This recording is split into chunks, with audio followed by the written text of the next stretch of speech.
What's up, people? Welcome to another episode of Naija Pulse Podcast. We are a few days to Christmas.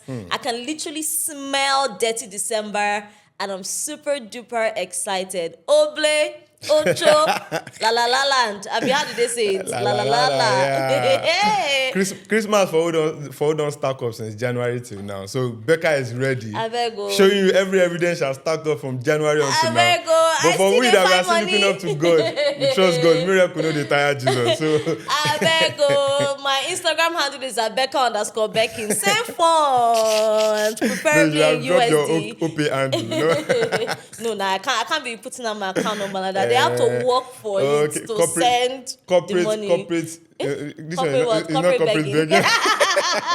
We're posh and panache over here, so we just tell you guys to follow us, and then you can slide into the DMs. Just preferably ask what's your account number for Oble and Ojo. Period. Nice one. And Now, as I'll try to be a man. I need that one, but I no go talk. see say Adela Black today. Why See they his do like choke. All these people when they chop government money, they don't need money. Becca, why? I'm not even a civil servant. We will start with. Oh my God. It's all good. The spirits Yeah. are high. We're super excited. We're grateful to God for bringing us thus far. And we hope that December is lit and next year is filled with blessings, joy, and happiness. Thank you to everyone who watches our videos. They comment, they share, they repost. We're very, very, very grateful, okay? This is another episode. So much has happened. So much is happening this month. Nigeria is making the headlines when it comes to religion, faith-based conversation, gender-based conversation as well, violence back-to-back. The government putting in their best efforts relatively. So much is happening, Adinla. How do we dive into this? A whole lot. But then, you understand, your dynamic duo as usual, I'm Adela, and then this Becca Bakers. When you hear that voice is unique. The only one of this kind you have in the whole of Nigeria, West Africa, and in the world. But then a lot is happening this week, and from people posting purple on their social media and they say, okay, this is gender, what's it called? Gender-based violence awareness month. Awareness month. And that one serves is even a lot because when you look at most people posting all of these gender-based awareness things, they are always mostly talking about protect women, protect children. But then who is protecting the men? You get men have only one life. Adela, please. You're saying who is going to protect the men? Do you know how hard it is for a woman to feel safe? Not only in Nigeria, but across the world. You can't be walking on a street without looking at your back. Who's coming? And it's always very fearful for women because is either somebody wants to spike your drinks, someone is walking behind you. Look at that situation in Lagos. That girl entered a BRT bus and she was, sexually attacked and killed. That's crazy. There's so many things. There are women that have lost their life. The woman that sang, that gospel artist, Ekweme, she lost her life because her husband beat her to death. There's so many stories that we can point out today. And I'm not saying that there are not women that attack men, don't get me wrong, but the percentage versus the female versus the male is extremely high. Let's just agree every life matters because at the same time when you talk about this kind of a woman, let me tell you something. No, we are talking about gender based. Let's just raise this awareness together. Now, when you talk about this woman, is she Osinachi? Osinachi, that's her name. When you talk about a woman like that, look at this Miriam Sanda that was just pardoned and people had to raise alarm. According to that, she got presidential pardon. Okay, and people had to raise alarm. And then she went back. And then they revoked it. Why was she in detention in the first place, or why was she sentenced to prison? Because she killed her husband. And her husband was violent towards her, and she defended herself. That's the story. Oh no!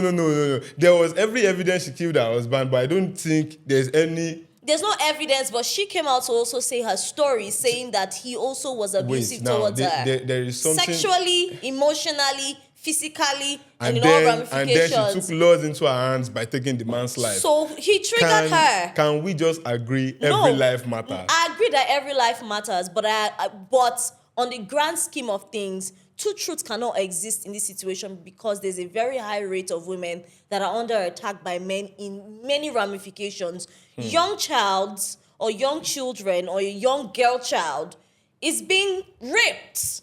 Do you know by men who are older. Let me tell you something. There was this story of what's her name? Ochanya. Yeah. Okay, so there's this story of I needed her help. Ochanya, yeah. Yeah. Okay, so there's this story of Ochanya who was sexually assaulted, abused by her her uncle and her cousin. That is 1 in a million stories. Now let me tell you why you think that's 1 in a million story. For a boy child that goes through that situation from his aunt, you might not even see any evidence that, this guy or this child has been sexually assaulted. But for a girl child, the evidence is there. That's why it seems like everywhere everybody's talking about it. I can understand, but if you look at the headlines now, you can even see stories of sodomy, where a man sexually assaulted his son or his nephew. Even the boys are going through it. And the main perpetrators of these actions are men.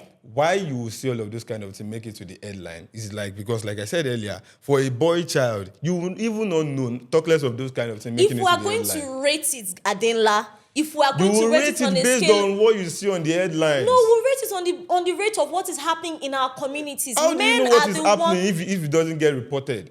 Okay, if it doesn't get reported, you will not know. Okay, so on the scale of all the ones that are reported that we know, men are the ones committing this crime. Because these ones get to the headline because there are evidence to back it up. What's your point? No. So the point is the ones that make it to the headline that we're using to rate this scale. Men are the ones doing this. The ones that women make it have to to the be protected headline. Now, from men. let me tell you something. The ones that make it to the headline are the ones that there are evidence to back it up that this man actually did this to this child. Innocent until proven guilty. Innocent until proven, but it doesn't mean that boy child does not go through all of this. I never said boy child or the boy child are not going through this. Don't get me wrong. I'm just saying that if we are going to rate it on a scale of 1 to 10, the boy child one will be maybe 1 to 3. That's the girl's one is 1 to 10. That's the 1 to 3 that makes it to the headline.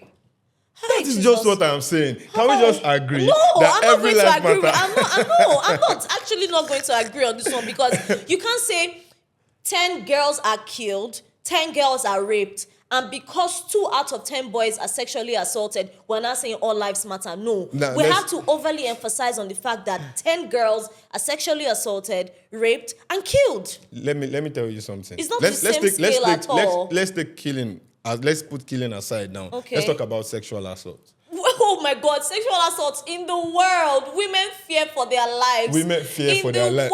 In the world, women are decapitated. Let me tell you something. You see, these things are the things you see God. on the news. Adela. It doesn't mean it doesn't exist. Adela. Becca, let's get this straight. Oh my God. There are boys, little boys, that go through all of this kind of assault.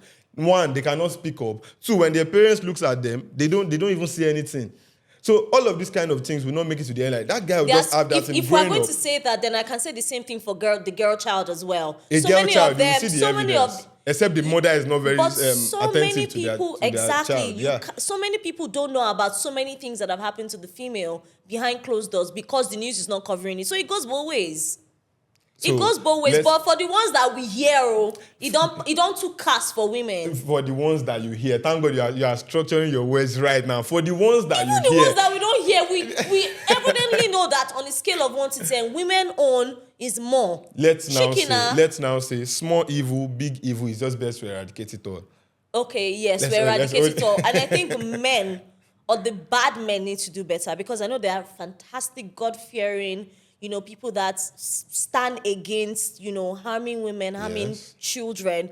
But the main perpetrators are men. So, the same message. And it's exhausting. Even the men are attacking their fellow boys. And they are the ones that are attacking infants, toddlers, children, teenagers. It's exhausting. Even old women. I can't even...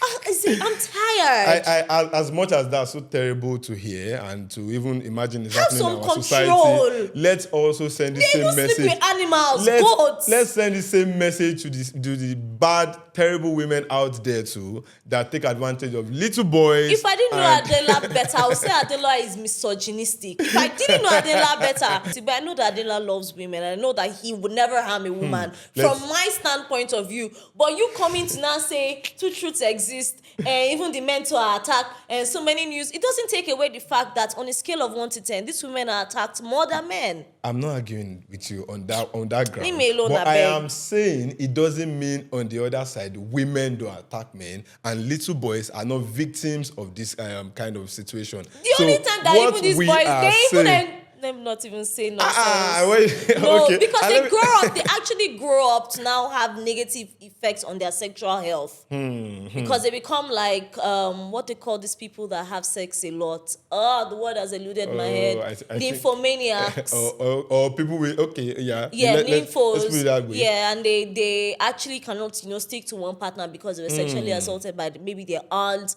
or their house help. So I know these situations happen, but the same thing happened to girls as well. So if you trace that kind of a guy to the root of his problem, it was caused by a woman. So let's just create this. And I'm sure that woman that slept with that young boy was also sexually assaulted when she was young as well by a man. So God bless you. So now let's just get to the root of this matter.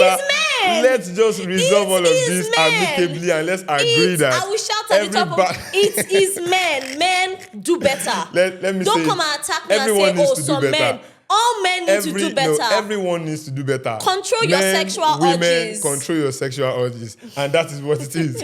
And, a lot is also going on in Nigeria right now. Okay, so aside from the awareness on gender-based violence, a lot has been going on in Nigeria. In this month of November, I think, is this preparation for Christmas? I don't understand, but this cannot even be preparation for Christmas because there are touches of violence here and there. Yeah. And on top of the news is the sentence of Nnamdi Kanu. Life imprisonment. After many years, this case has been dragging. I don't think that was fair. On. Yeah, a lot of people are of that opinion to say that is not fair. And some people are saying it got the right decision. In fact, the court was fair on him. And some people will also come from the side to say, okay, it's because he is an Igbo man. If a Yoruba man has done this, he would have gotten away with it. Or if an Hausa man or somebody from the north has done the same, he would have gotten away with it. And this is the Igbos being marginalized once again. I feel like the Igbos don't have it fair in Nigeria on a very large scale, but I don't think that's conversation for today. If you sit down to, have conversations with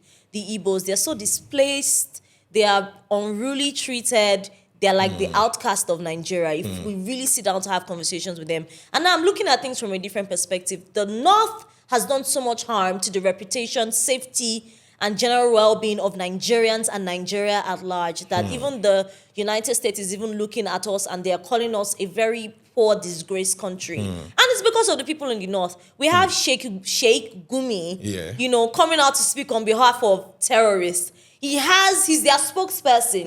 He has connection with them. How come nobody is sentencing him or sentencing him? Because it's an act of you can say terrorism at large. Of course. So you can say you are of that opinion that you support those people that are saying because Nnamdi Kanu is from the southeast. That's why he's getting this kind of punishment. I just don't feel his sentence is fair. I know that he has acted on terrorism, with his broadcast saying that, military men should be killed, policemen should be apprehended, He has come out to say there should be unrest in the East as well. There's so many things he has done. And I feel like his sentence should be within 30 to, maybe 40, now, let's 50 years, look at it from this side. Let's look at it from this side. If you talk about somebody like Sheikh Gumi, you see, it's very easy for people to say, oh, it's because he's an Igbo man, or it's because he's from the southeast. And some people even cite instance of saying, he's wanting Biafra. There's a Yoruba man saying we want Yoruba nation. That's Sunday Igboho. Why is he not arrested? Why is he not detained? Why is he not sentenced to life imprisonment?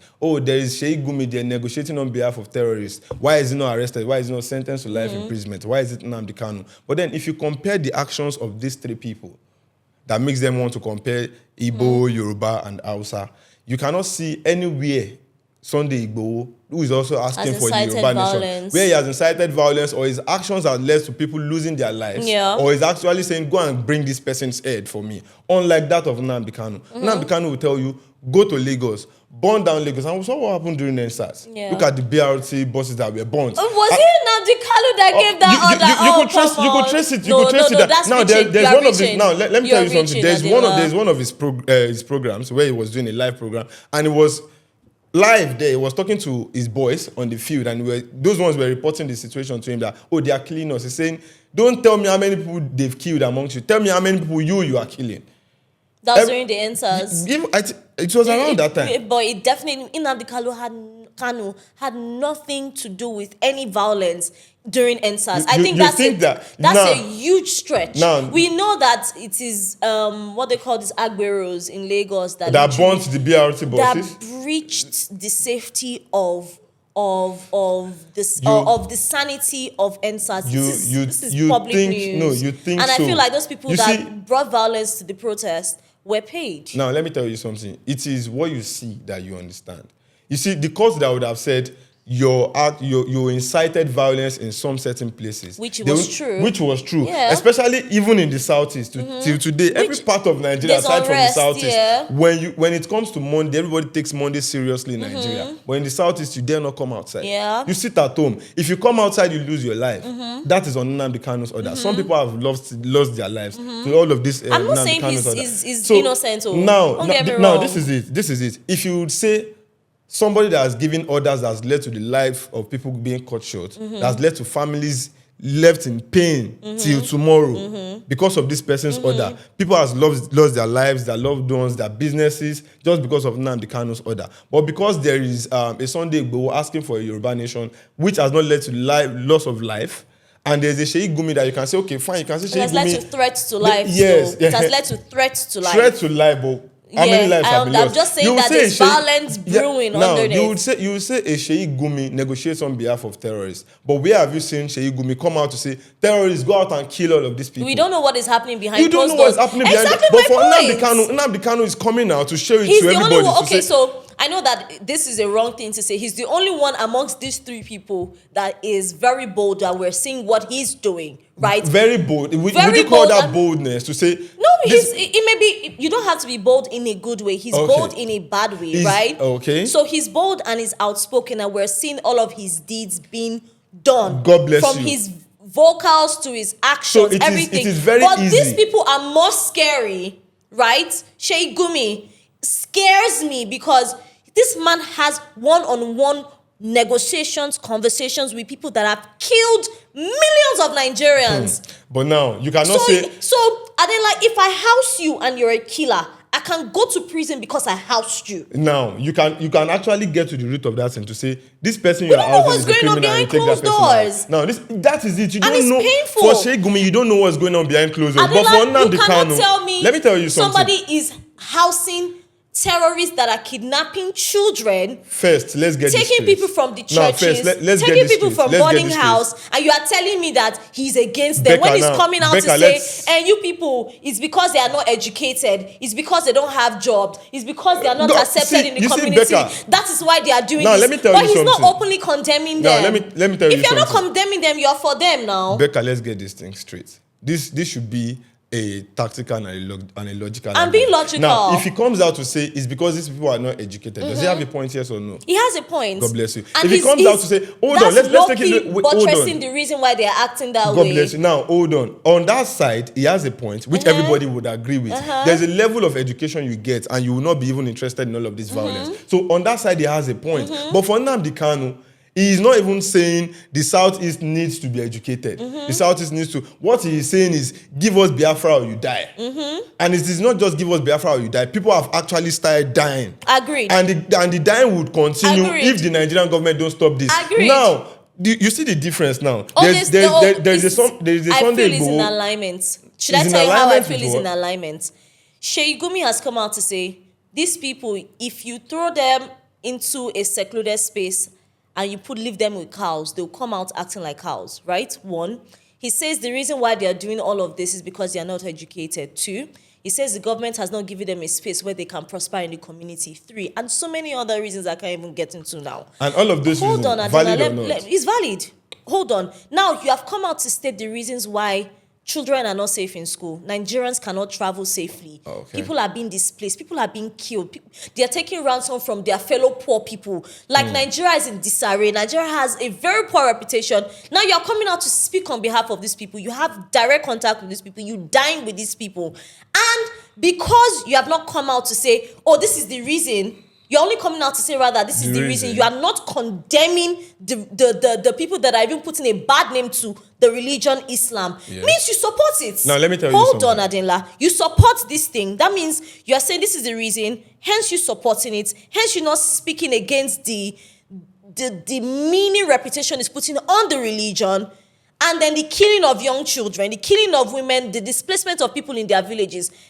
That means he may not be as negatively vocal as Nnamdi Kanu, but he's also supporting and endorsing the act of terrorists in Nigeria. Tell you something. I would never say Sheikh Gumi is a saint.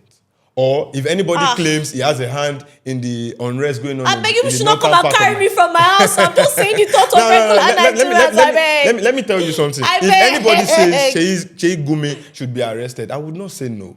But looking at Sheikh Gumi's activities in comparison with that of Nnamdi Kanu, Nnamdi Kanu's own is grave. I know. It is different. So for people to kind of compare it and say, oh, because Sheikh Gumi is from the north, similar, it is not similar. It is not similar. For somebody to say, he got to the point of saying, kill someone. Yes, bring the head of Wike. Do you hear all of these things? Nnamdi Kanu is the voice of IPOB. Is the voice of IPOB. Is the voice of terrorists. What's the difference? Now, if you say something, Nnamdi Kanu is the voice of IPOB. What is Nnamdi Kanu saying about the IPOB? Sheikh Gumi is the voice of the terrorists. He's not saying anything negative about them either. Oh, what has he said negative about it? He's just educating us on their reasons. Now, let me tell you something. The government cannot even do anything. Nnamdi Kanu is not saying anything negative on behalf of IPOB, but he's saying a lot of things negative to humanity. You agree with me? Because for him to come outside and say, go and kill so policemen have lost their lives. Adela, I want to say something. Men in the military have lost their lives. I want to use Innocent your words. Nigerians I want to use your words have lost their lives just because of sit-at-home and Nnamdi Kanu's orders. I'm agreeing with you. Hold on. And I want to use your words back at you. Okay. See how when we're talking about gender-based violence, and you said even if the woman's own is 1 to 10, and the boy's own is 1 to 2 to 3, means that it is a general thing. It should be eradicated. And it should be eradicated, God period. Now, use that same term in this situation. Nnamdi Kanu's own is 1 to 10, right? And his own is actually horrible. It doesn't mean Sheikh Gumi's own does not exist. Sheikh Gumi's own is, I dare say, 1 to 9, safe. Or 1 to 8. Do you know why I will not tell you 1 to 5? At the end of the day, both of them are in alignment with terrorism in Nigeria, causing unrest. Now, let me tell you something. Whether they are the spokesperson or the perpetrators or the face behind, it's in alignment with killings of Nigerians. Let me tell you something. Let me tell you where this thing differs. This is it. When you talk of religion, or let me use Christianity as an I've not truly talked about religion. Wait. Wait. Let me use Christianity now. Let me just use Christianity. The knowledge of Christianity we have as an instance now. The Bible or Christians will tell you, if you like steal only Maggie and somebody that steals 1 billion, you're going to the same hellfire, right? But if you come to the law of Nigeria, somebody that steals Maggie, the punishment is different from somebody that kills somebody. Yeah. So that is it. For Sheikh Gumi, even if you say, okay, he should be arrested, if you are a judge and they arrest Sheikh Gumi and they bring him to your table to say, judge this man, on what counts would you sentence Sheikh Gumi? I wouldn't sentence him to life, one, but I would sentence him to being in alignment with endorsing terrorism. How does he endorse terrorism now? That is what I want to ask you. Adela, we all see the news. No, just give me... We all see the news. He's the spokesperson from them. He knows these people. What Why has he can't been saying? he... See, Adela, if you kill somebody, and I know that you kill this person. And I'm coming out to say the reason why this person is killing somebody and is so bad is because he is not educated. And I also help you hide. And I do not let them. You are an accomplice. And I'm an accomplice. I Simple. get you. So I can go to jail for being an accomplice. That is exactly what will happen to him as well. This is different. How is it different? He knows their hideouts. Should I tell you? He sits down with them. He has conversation with them. He comes out to the public. He's their spokesperson. Now, should I tell you? Should I tell you the difference? Should I tell you the difference? Should I tell you the difference? I would say, just like I said earlier, Sheikh Gumi is not a saint. But for you to say, send Sheikh Gumi or sentence him to life imprisonment, just like you did to... I never said sentence him to... Did I say sentence him to life imprisonment? Some people will claim that if... some people will claim if Nnamdi Kanu would be sentenced to life imprisonment, he should be arraigned to court. Yes, he should. Same to go to Sheikh Gumi. He should be... Yes. Now, this is where it comes from. Why you cannot give Sheikh Gumi the same punishment with Nnamdi Kanu is because Sheyi Gumi would never give. Nobody's asking for the same punishment, but we can apprehend him. If you apprehend him and you charge him to court, what would be your charges? I've just literally answered your question. Didn't I just answer your question? Okay, to be an accomplice. Yes. Because he's speaking on their behalf. He's speaking on their behalf. He knows their hideouts. Why not come out to say this is where these people are? This is an act of terrorism to Nigeria. What? Sheyi Gumi could be doing something even more terrible than you are saying on the screen. Okay. But because you don't have that evidence to say he was the one behind this killing and that killing, you cannot hold him like that. Adela, you are literally buttressing my point, but you're just trying to disagree with me. The point is, so many of these instances, we don't know what a lot of these people are doing behind the scenes. God bless you, but we know what Nnamdi Kanu is doing. That's why I said their charges cannot be the same. I've said this thing, listen to understand. Okay. I've said their two charges cannot be the same. I've used you as a person to say if you kill somebody and I house you and I come out to defend you and I still protect where your hideout is, I'm an accomplice. God bless you. So that can be a way to say, okay, he's an accomplice to protecting these people. He can be charged to court. Now, let me tell you something. In the case of these terrorists in the north, Sheyi Gumi is not the one housing them. I'm not saying he's the one, but he knows their hideouts now. Okay, do you think the Nigerian government don't know their hideouts? Okay, so now are we going to really go on the large scale of things and talk about what the government is? I don't want to say the government of Nigeria does not know the hideout of these bandits in Nigeria. So that tells you there is more to terrorism in Nigeria, and it is a terrible thing. It is a terrible thing. It's deeper than all these names you are even mentioning, to be honest. Yes, but if you would want to compare, okay, Nnamdi Kanu's punishment. I've said it from the beginning. His own is grave. He's greater. Yeah. Period. God bless you. Now, for those that are saying, oh, life imprisonment is an unfair judgment, how about those families that have lost their loved ones? What about the families of Nigerians at large since early 2000s, late 90s, that has lost their lives to the people from the north? So to the people from the north, old one name accountable. Now let me get you. Would you hold Sheyi Gumi for that? So I won't hold him to that, but I will hold him to the endorsement of that. That is what I am saying. That's what I'm saying. That's what we are talking about here. The role these people are playing. You cannot say any one of them is saintly, but for Nnamdi Kanu, it's not a crime to come and endorse. Let's end this conversation. Let me make you understand something. I can't understand it. Now let me close on this note. Nnamdi Kanu deserve more than what he got from the judge, and this is why I would say that. He got more. He should get more. He got a fair judgment life from imprisonment. The judge. That life imprisonment was a fair one, because why? So what could have been worse? Of course, he has the chance to appeal. What could have been worse than what the sentence they gave him? Nnamdi Kanu was charged for treason. What could you said he got a fair judgment? Yes, for treason. What could be worse? For treason, he should have been sentenced to death. That is treason. He should have been sentenced to death. If you could be sentenced to death and you got life imprisonment, you got a chance. Moreover, he can still appeal, but it is more dangerous if he appeals and he loses, and he loses that case. Then he will stand the risk of facing a more grievous punishment. So for Nnamdi Kanu, for those that are saying no, he shouldn't have been sentenced to life imprisonment, I understand all of this. Of course, when somebody is from your side, there's still that sense of belonging. You get it now. There's still that sense of belonging. Now my person, this kind of thing they happen to her. But also think, for those people that have lost loved ones, that have lost family members, that have lost their breadwinners, what is justice for those people? So if Nnamdi Kanu just gets sentenced for 10 years and is out. Okay, I hear you loud and clear and I get your point, and there's absolute truth in your statement, period. But what would you say about the Nigerians who have lost their lives? They've been displaced from their homes in the Kano, Benue, Kaduna, Katsina, Kano, Borno. What will you say about them? That is. And these people are coming out to tell us this is the reason why they are doing it. What will you say is the justice for them? God bless you. That is it now. Nobody would ever justify anything going. In fact, if you ever say anything what will you say is the justice for them? People that are coming out. The justice for them is to fish out these criminal elements. Me, personally, when I hear repentant Boko Haram, that statement sounds appalling. Very, very terrible to me. And it makes me want to look at our government that, wait, are you guys for real right now? Because when I hear statements like repentant Boko Haram, reintegrate them to the society, and all of this, they are dropping their arms. These people are still the same set of people that will still go back when you stop giving them attention. So how long do you want to give a criminal attention and preferential treatment? Because That is it. I'm thinking about like a lot of things that have actually gone down when in line with the Fulanis, Yes. Boko Haram. Is it ISWAP? There's just Yes. so many Terrorism ICs. group. It's a lot, and I'm just thinking about the children that were rescued now. Yes. And how the government just said, oh, this number of girls were released, this number of people from the church in Ekiti State were released. And there is nothing in alignment with So these people, these set people of were people were apprehended, arrested. these people were held accountable. And it seems like, oh, we're supposed to just applaud the government and say, oh, they've returned these people home. What about the other people that were kidnapped yesterday? Now, let me tell you something. You see, it becomes even more saddening to say, if you look at this thing very well, there is a place of politics in it, and we cannot even deny that. Facts.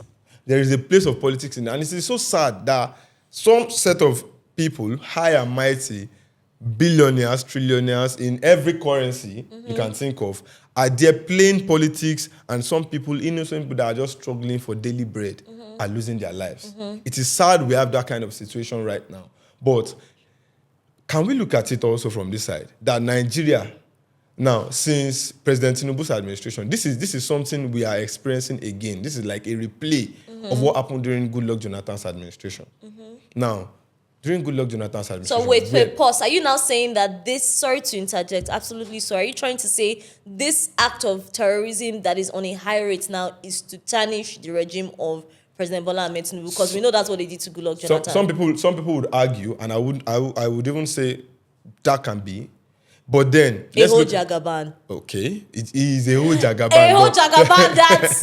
Okay, let me not talk on behalf of the people. Let's get something straight. You see, Jagaban does not own Nigeria. No Nigeria own Nigeria. Nigeria is owned by everybody. But in that statement of Nigeria is owned by all of us, we understand that aside this politics, aside governance, we understand there are some people that they call behind cabal. scene. God bless you. So at the end of the day, we've seen this play out in time past with Goodluck Jonathan. Boko Haram was on the high rise. In fact, it was even more crazier than what we have now. Boko Haram killing hundreds then. 25 girls or 24 girls were abducted. During Jonathan's time, Chibok girls, over 200 girls were abducted. And at some point when they said, oh, they released some of those girls, I learned some of those girls were already having children for them, and they were like, let them go back to their family. Now imagine the future of Nigeria when we raise bandits. That is crazy. So bringing into President Tinubu's administration to see the same kind of thing play out, it is not for anybody to now think it could just be negligence on the side of the government. We understand this is deep politics playing in, and observe negligence from the government as well. Do you think if the government really wants to fight this, do you think our military capacity is not capable? They are not. You think First so? of all, we will need help. We will need 100% need international help to be able to curtail terrorism in Nigeria. I actually think that our military strength is enough to tackle that. Do you see the funding that these terrorists are getting now, do you see, versus the funding that the Nigerian army is getting? Now, it's not in alignment. Let me tell you something. Did you see the recent video of a soldier in the bush coming out to complain that we see these terrorists and we want to attack them? We've been giving order not to. You get it now. That is the place of the government. Deep politics being played there. Are you also seeing these terrorists coming on TikTok right now, making videos showing us their Hummer Jeeps with their AK-47s? That is why I say. That is why I say the place of politics cannot be overemphasized, and it is sad. So who do we hold that the innocent accountable? ones. Of course, we should hold the government accountable. We should hold. That is why, no matter how much you want to say, oh, I'm a lover of President Tinubu, I wish him well. Is it Peter Obi that lost the election in 2023? Imagine if it was Peter Obi. Or Atiku that has been running and running on and running. Twitter, they were like, imagine if this was Peter Obi's therefore don't impeach him. You get now. So that tells you it goes beyond. Oh, we know that people are funding it, but now, why? To what end? To what end? That is the big question. And also, you see, when I see people come out to say, hey, the government is doing this, they are fighting terrorism, and we are, these girls that were abducted, 24 girls, they've been released. The Kwara incident, they've been released. 80-something kidnapped in Borno, they've been released. of course, we want to appreciate our security personnel, our police. I'm not going to appreciate nothing because you brought them out and did negotiation behind the scene and did not let the public that were crying to know the negotiations that were actually done, and you do not even tell us that these people have been arrested or these people can be controlled. It just shows that they have power over the government. Let's say something. Are you more concerned about the negotiation or the lives that were returned unarmed? Omo, Adela, I'm more concerned about two things. I'm concerned about their lives being saved and being returned to their family, one. And I'm also concerned about the future safety of all Nigerians. God bless you. It is one thing to take them out of the bush and bring them home, but you've still left the perpetrators at large, and they can attack. Putting us at that risk of... So they now know that they can come to, for instance, they've been attacking people in Buhari here in Abuja. Before you know it, they enter Katampe. Right? Before you know it, they're in Maitama. Before you know it, they're in Gariki and Wuse. Because the people living in this place, don't be scared. It's an example. I'm just using this example because now, so many instances they've kidnapped people from their homes in Buhari. This is a fact. This is not even hearsay. This is a fact. And now, these people, you've gone to give them... Abuja? Yes. Wow. You've given them ransom, and then some have been killed. They've not even returned to their homes. And these people know that, okay, if I negotiate with the government or negotiate with families, money is going to come to me. And I go a step further and I go and kidnap people in schools, in churches, and nothing happened to me. You think they will not take it several steps higher? That is the problem. So yes, I love the fact that these people were rescued and brought back home. But I am afraid that these people will know that there are no repercussions for their actions, and they will take it several notches higher. And that's my concern. That is where we want to look at. And this is why I feel like the government should step up. Exactly. How well the government can handle this situation. Because, of course, it is okay to be that government that takes action. But action, we know, is being either proactive or reactive. It is high time the government becomes proactive enough to tackle this problem. You don't tackle terrorism with peace talk. Yeah, to tackle this problem of insecurity with real actions instead of waiting for them to attack and then you now bring a reactive approach. Bring the soldiers to guard the people in these core villages. Then let the international bodies come and just destroy those people in their bushes, because their drones can literally see in between trees where these people are hiding. There are so many people that can give them intel. I was watching The Herd. I saw one mama coming out to tell the bandits in that had, the people that they kidnapped, that police don't already come one side for this bush. More na wrong commot in the movie. It's a movie. So it's just a replication of what happens. What happens in real life, where some people in that community or that are living, they know.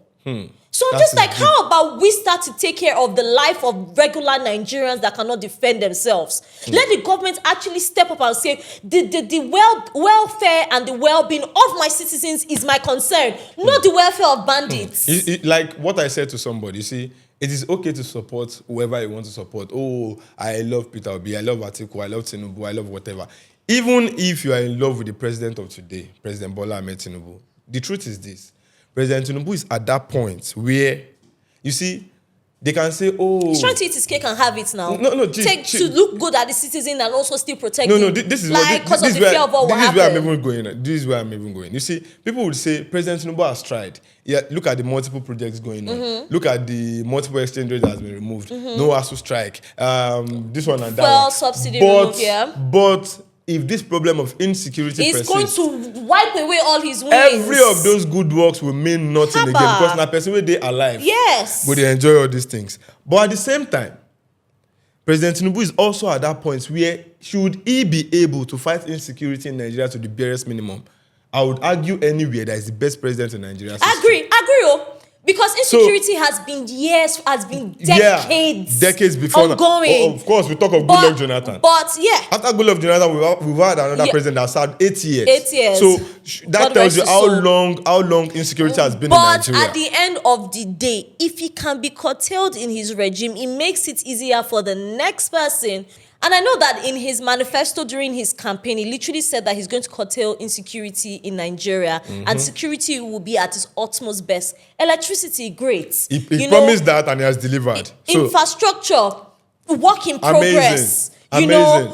Maybe Education, amazing. ASU, they go on strike. How many times have you heard of ASU strike? Adela. When was the last time you heard of ASU but strike? they've been going on temporary strikes. That has not affected students, and it is not as we used to hear. Education is not at its utmost best. Let's not. It's not at its utmost best, but it has improved significantly.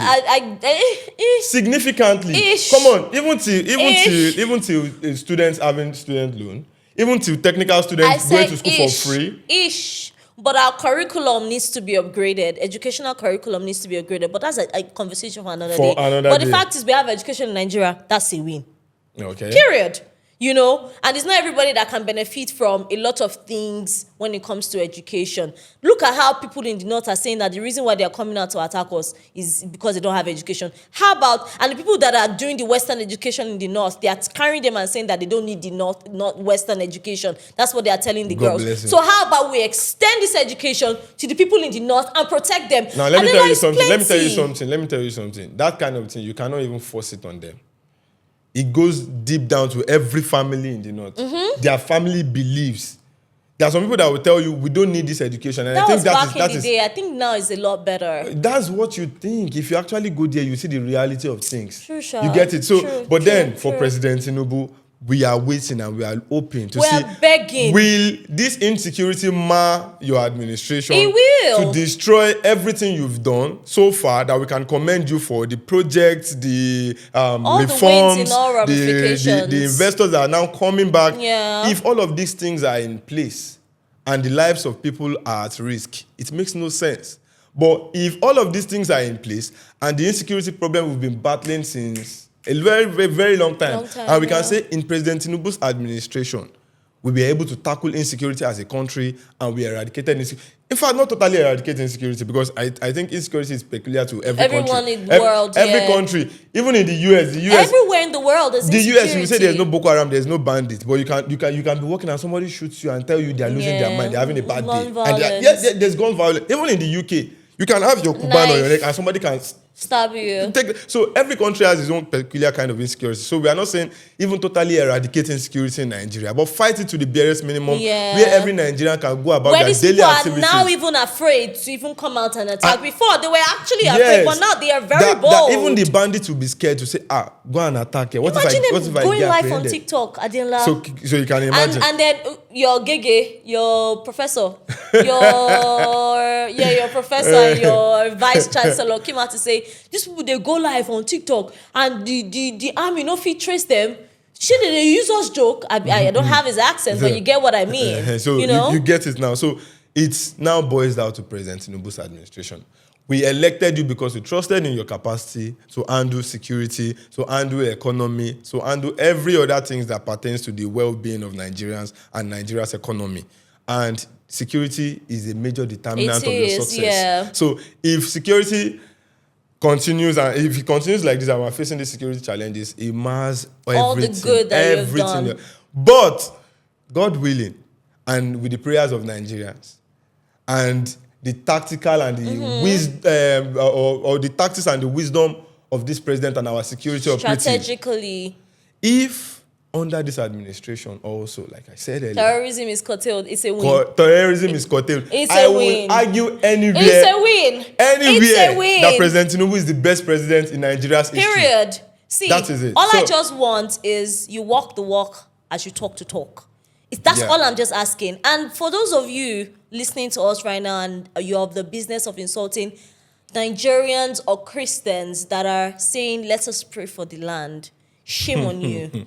Because there's power in prayer. There is power in prayer. Becca, I will say something about that. Hold on. If you have the habit of insulting your pastors or clergymen because they're saying, let us pray for the land, shame on you. Because there is power in the tongue.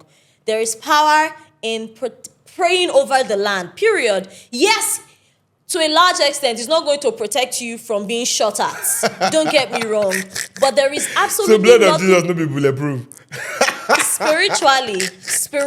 And not then, physically. And hold on, I'm getting sorry. Spiritually, the blood of Jesus is 100% a protector. And that's, if you're protected spiritually, it keeps you in alignment physically from being in the bad place at the wrong time. physically. And that is what I mean by the blood of Jesus is bulletproof spiritually, which in turn protects you physically. So if you're of the habit of channeling your anger that you're supposed to give to the government and the people that are endorsing this bad act, and you're putting it towards the person that is closest to you, which is your clergyman or Christians that are praying, shame on you. Now, Do let me better. say something. As much as we know, the bulk of the blame should be To the government, to period. the government, and it should even be the responsibility of the government, Yeah, not the churches. not the clergyman. Now, I think why people want to accuse these churches to say, oh, when they pray, instead make una come out, can't do something, is this. You see, why would we hold our government accountable? Because we pay taxes, and we expect these taxes to be used to protect the lives and properties Okay, of so people. what happens is the fault of the pastor? But in the church, you pay tithes. Okay, so what should the pastor do? So What these should the tithes pastor do? These tithes too. The pastor will tell you when you give me these tithes, I will pray for you. No evil before you. If you pay tithe and evil before you, no go call your pastor. Adela, that is such an That- ignorant that thing to is say. not- Hold that is on. not- that is not any form of ignorance. See, The let me tell you at the end of the day. Let me tell you the only role the church needs to play to Nigerians. The only role the church is to play to Nigeria is number one, is to pray for the country. Number two, if anybody is ever been displaced in any part of Nigeria, they are to provide clothes, shelter, and food. God, period. no, I the role understand. of the church is not to provide protection You see, to anybody. No. That is. Let me tell if you you are something. of that opinion, you are a fool. Now let me. Period. Becca, you're going. Because at the end of the day, Becca is how Mommy can you, Gio and she's going personal. Now let me tell you say something. because you pay tithe to the church and harm comes your way, you are going against the church? Now- You are a fool, now, and the Bible also says you Now are let a me fool. tell you something. Every promise the government makes to you, you hold them How can you accountable. blame the church? Hold If you hold pay on the now, church Becca. tithes Would you and the hold on, church- Becca? and Wait, let's have a discussion on this now. Oh, If you anger me, pay oh. tithes to the church, and pastor says this week I pray for you, everything you lay your hand upon should prosper. Mm-hmm. In fact, some churches will go to the extent of saying sow seed. That this week or this month you will see what God will do to you and will surprise you. Your business will enlarge, this and that. If at the end of that month you don't see that result, you're supposed to hold that pastor accountable. Should I tell you? If that is the case, you know You many are- pastors you will are be in talking- jail by now. You are talking like a typical layman. I can speak to this ocean for it to split. If I don't have faith, personal conviction in my heart, nothing will happen. Your pastor can pray for you from now to next year. If you don't have faith, if you don't believe that those good things will happen to you, and if you don't do the work, if pray from now to nothing will change in your Now, life. let me tell you period. something. Let me tell you Hold something. on. That's the first thing. Let me go back to the first thing you said. You said paying tithes. Paying tithes is a personal conviction, right? No, it's not. Hold on now. It's like a Bible rule. No. You should I'm pay not tithes. saying that it's not stated in the Bible. Yes. But if you don't personally believe in the doctrine Okay, of of tithe tithes, paying, it will never work for you. The scripture says, pay 1/10 of your earnings and bring it to church and test me on this. And by the way, that's the only place in the scripture that says you should dare God and see if I will not open the gates of heaven and to rain showers of blessings upon everyone grass on your field. If you don't believe that your tithe will bring blessings to you, pay tithe from now to next year. Nothing will happen. Now, let me tell Prayer you without something. works is dead. And what is the works? Is your faith and your belief and constantly believing that your works spiritually will work for you in the physical. Now, back to the tithing of the church. If you think that you are paying tithe to the church and it's supposed to make them come out and guard you, you lie. The only role that the church is supposed to play to humanity, I say it and I say it again, the first ordination of the church is to pray for the land. Whether it is good or bad, they are to pray for the land. And secondly, they are to provide alms to any and everybody that is in need, be it Christians or Muslims or traditionalists or atheists. God bless the you. church is to provide help, shelter, food, and that is exactly where would the church get it? It's not when people give tithes. God bless you, Becca. Now hold on. I hate it when people speak say. ill against the church. It hurts me. Let's make it a conversation. Don't take it too emotional. I will be emotional because Wait. You I'm don't have to be. I'm logically being emotional because it hurts me. No, you don't have when to be. No, chill. You don't people have to be speak ill of emotional. the church. No, that's you now talking as a core Christian. I am a Christian, by the way. Not even core Christian. If we want to go Christian for Christian, we'll start arguing and quoting scriptures here. Me, I'm just arguing in defense of people who will say, "Oh, where our church." Have you seen? Let's even put insecurity aside. Have you seen when there are challenges in the government sectors and okay, things are not working well? And people will say, all of these pastors that support this person, why are they not coming out to speak? So it is you expecting that, okay, this place I pay tithe and all of these promises of this pastor, let me see it work. And now, are we talking about physical, personal lives? Personal lives, general lives. Now, let me tell you something. You say faith. That same Bible will tell you your faith does not have to be so big. As small as the mustard seed. seed. Is it the pastor that will help you have the faith as mustard seed? If you as a member don't have that faith, don't we have any pastor in the whole of Nigeria that his faith is as big as a mustard seed that will say, oh my God, peace be still, and all of this problem in Nigeria. Wait. Now let me tell you something. Let me tell you something. Faith for you. No. You can have faith for your country. Now? Yes. Okay. There is no pastor in Nigeria now that has faith that is big enough to say, I command peace be still in Nigeria. Jesus commanded peace to be still. Are you okay? In the boat. When the boat was about to capsize, Jesus commanded peace be still. And Jesus said, greater things than this thing I have done, you will do. Now there's no pastor in Nigeria. Mind you, Jesus was not collecting title. All these pastors, they are collecting title. No, let's use the children of Israel when Moses went to go and deliver the children of Israel. What were the things that were done in the land? First of all, he had faith that he would turn his rod into a snake to swallow the other things. And then, of course, he had also faith to also tell them to let the people go because there was plague in the land. With all of those things that he did with faith and taking them to the Red Sea, didn't they still come after them?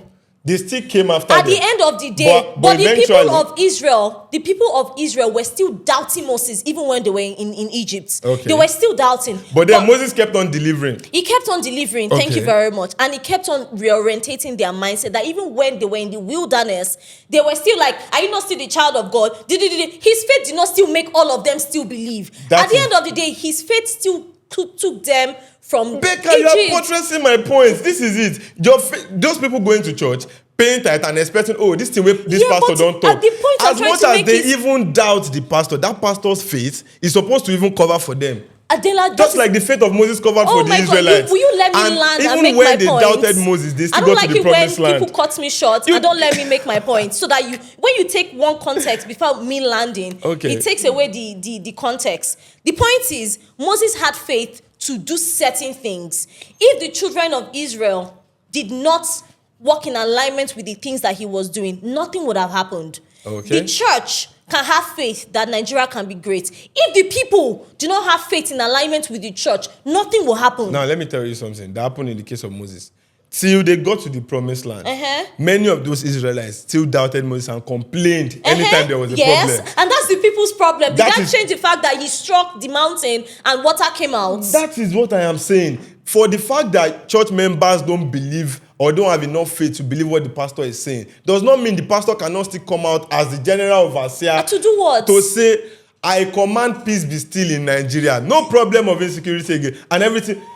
Jesus commanded peace be still. Why did Moses command Pharaoh, let there be peace in the land? But there was a way around it. There were tactical ways around it. Politics played its role. Spiritual things play its role. God even had to intervene to put plague on the land. Why are you putting this on only? That is it. Now, can't God intervene in our situation? Go and talk to God. Tomorrow morning, let our pastors talk on our behalf. They are our Moses of today. Now, let our pastors just come up tomorrow and say, I command every bandit in Nigeria start having pause. We know it does not work that way. We know it does not work that way. We know it does not work that way. But my Bible tells me God is the same yesterday, today, and forever. Go and meet God now. Go and have your conviction with God directly. Should God is for all. Go and have your conviction with God. And I've said the only role is... The children of Israel did not go and meet God. They sent Moses every time.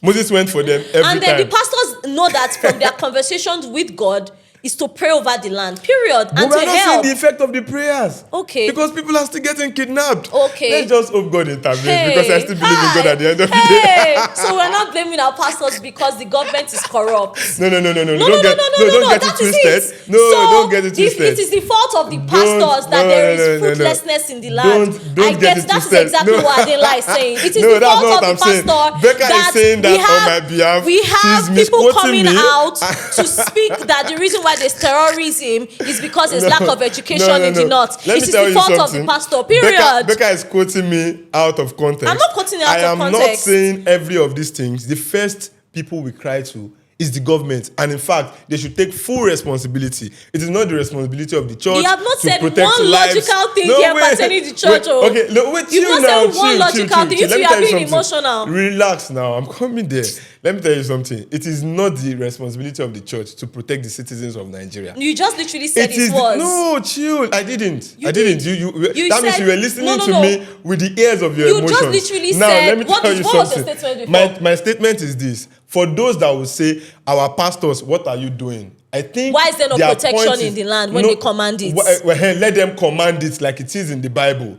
That is what they are saying. That this is the same Bible that we used to collect tithes from us. Now it is time for you to act. Let us see one strong pastor in Nigeria come out and say, I command peace be still. And for every bandit that want to be a pharaoh tomorrow, 10 plagues. Why didn't God tell Noah to command the people that were in existence then? The that case they should of change? Noah was different. How is it different? There was Noah sodomy was in the land. ark. There was killing. No. So why didn't God give, since Noah could hear directly from God, why didn't God tell Noah, speak to the people and command them that they should stop doing all of these evil things in the land? That's different. It's the same God created thing. an ark. God asked Noah, create And an had ark. to wipe everybody away. Except you are in the ark.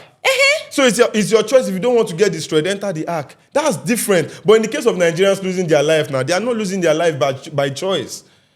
Oh, they are not losing their life by choice. So the people that are endorsing it is the fault of the pastors because It is not the fault of the pastor at the end of the day. It is the fault of the poor system we have in Nigeria. You now want to use faith-based. We are not even saying faith should be a way of tackling insecurity. Why are you even attacking only Christians? The people that are being attacked at this place, Muslims as well. Come out and talk about it. Now, this is the problem I have, and this is me being emotional. And this is where I will answer you rightly. This is where I'm even being emotional, right? Everybody's coming for the church. They are imams. They are imams that everyone is saying it's not only Christians that are being killed. There are Muslims that are being killed. I've not actively seen people that are Muslims genuinely talk about the pain of what they are personally also going through. And why are they not being attacked? Because they know that if they are being attacked, something will happen to them. Now, let me tell you something. I've seen a few Muslims come out to talk about it. But the whole church is talking about it. A very few Muslims talking about it. But me, I don't want to talk about a religion I don't know. I am a Christian and I will talk about Christianity. Now, Christianity will tell you unbelievers are not supposed to die. They are supposed to accept God. So when they die, they go to heaven. But if we watch them and let insecurity take all of their lives, are we going to have a solo party? You have deviated, but God bless you. That is it. You've deviated. I know what you just did. I haven't. But it's fine. I just feel like it's unfair, the attack being done on the church, because that is not the only body of the people that exist. In fact, let me tell you something. Church, mosque, traditional worshippers, nobody should be answerable to what the government is supposed to do. At the end of the day, why can't you tell other religions to come out and say, okay, let there be peace in the land? To tackle insecurity is the duty of the government. It's the duty of the government. So, but me, I am just saying for those that will come out and target our clergymen with verbal accusation to say, oh, you used to say this. You will see some people, even pastors today, I cover you all with the blood of the pastor is going on with a bulletproof car. Pastor that his faith is supposed to be the biggest. I'm not yet to Pastor's faith is supposed to be so big that it would even go home on bike or walk home. I don't know what you're doing now. You are criticizing the church and you are criticizing. You are not criticizing. I am just buttressing the points of these people that would say, where is the place of all of these our pastors that will strengthen our faith only for them to find a way of protecting themselves? No God for yourself. At the end of the day, no God for yourself. And protect yourself. The end of the day, the point is insecurity is not the duty of the church to tackle, or the duty of the mosque, or the duty of any traditional worshiper to tackle. Because somebody even made a joke of an herbalist now in the bush, and they said all your wicked power. Where's your gods? Where's the Ezemo that you are serving? And they cannot protect you from the bandits in the bush. You are running out of the bush now. And somebody have even made another joke that, oh, your mother is a witch. Tell them to not go to meeting this time. If they fly inside the witch, inside the bush by this time, bandits will take them and all of that. So God either Christian, Muslim, traditional worshippers, those that are pagans, don't believe in God, it is not individual duty to protect lives and properties. It's at the end of the day, it's the duty of the government. But I'm just trying to understand the bias of those that will say, where are our pastors? Where are our traditional worshippers? It's not like speaking for them. It's just me trying to share their plight. Okay. That's it. At the end of the day, Know God for yourself. Pray for your protection. Be at the safe place at the same time. It's a gamble, but also pray for the land. God bless Nigeria. God bless President Bola Ahmed Tinubu. And I pray that, God bless it go better. Our viewers. God bless Naija Pulse. And this has been the longest argumentative, emotional, logical conversation. Till New Year and beyond. Remain blessed, remain protected. No, let me go spiritual now. God bless you, God protect you. No, God will not protect you because Adela is saying that that he does not have the power to speak it and it will happen. Nonsense I did not say that. I did not say that. Please, Becca is quoting me out of context. I'm not quoting you out of context. He said because the pastor did not preach it and the pastor did not speak it and it did not happen. Don't pray for your own protection. Be depending on your man of God. Thank God you listen to me. Don't listen to what Becca said about me. Listen to what I said. Adela, I'm not going to talk ever again. Enjoy the rest of your day. God bless you. Bye. Bye, guys.